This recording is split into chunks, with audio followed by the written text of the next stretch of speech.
expecting to spend his second life plotting bloody payback. Instead, he's getting slapped around by a pair of dirtbags in uniform.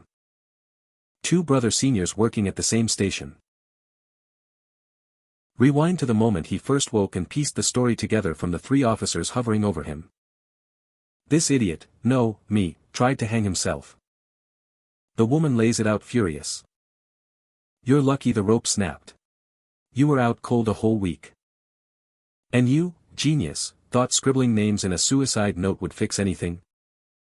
He frowns. What names?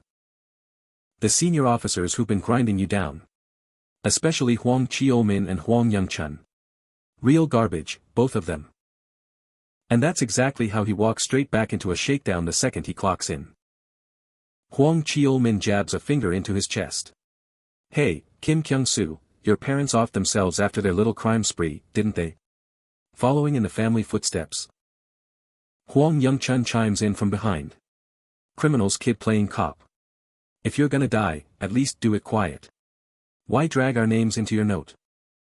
What neither of these clowns knows is that the soul currently occupying Kim Gyeongsoo's body isn't Kim Gyeongsoo anymore. It's Bi-Gwang. He raises a hand, muscle memory of a bully about to reset the lesson. He locks eyes on his own reflection for a beat. What is this? Then quickly reaches up and clamps down on Hwang Cheo-min's wrist. You dare block me, the officer growls. His gaze drops to the female officer cowering on the floor. Hey, Jo Jong-hee. She flinches, forced to answer. Yes. Hwang Cheo-min sneers, this count as insubordination, right? Jo Jong-hee, eyes screwed shut, stammers, I'm down here, I can't see a thing. Oh, really? Hwang Young-chun steps in, reaching for her hair.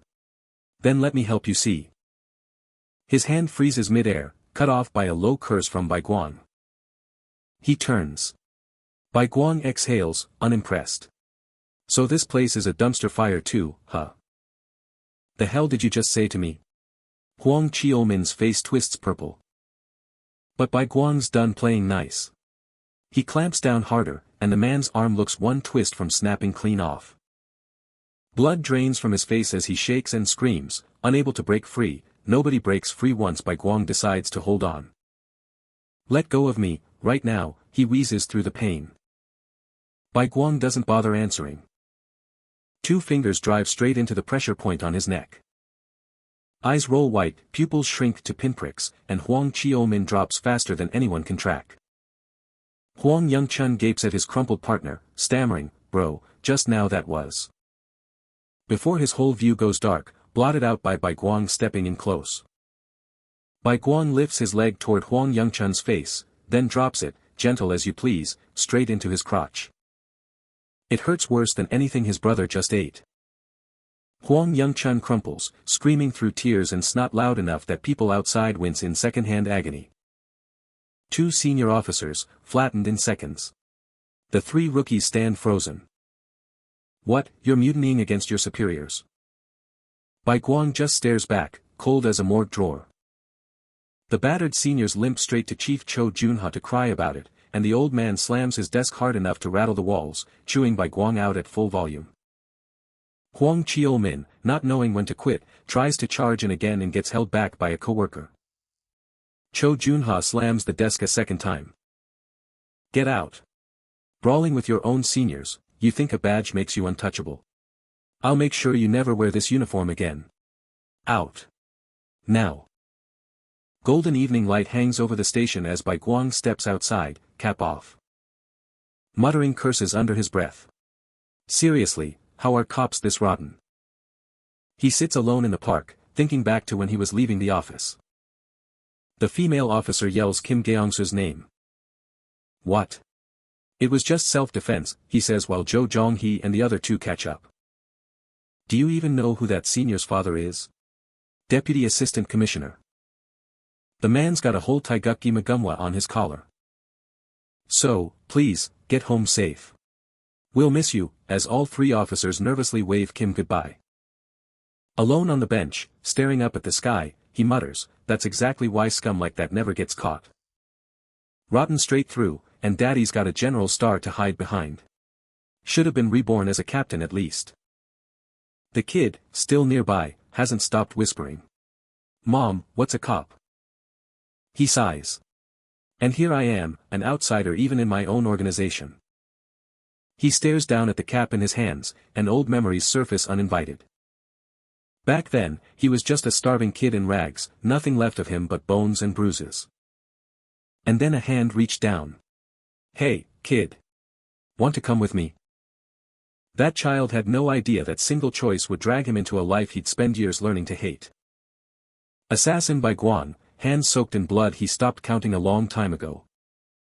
Watching bodies drop under his blade one after another. And then, one bright afternoon, Buddha showed up smiling wide and put a gun to his skull.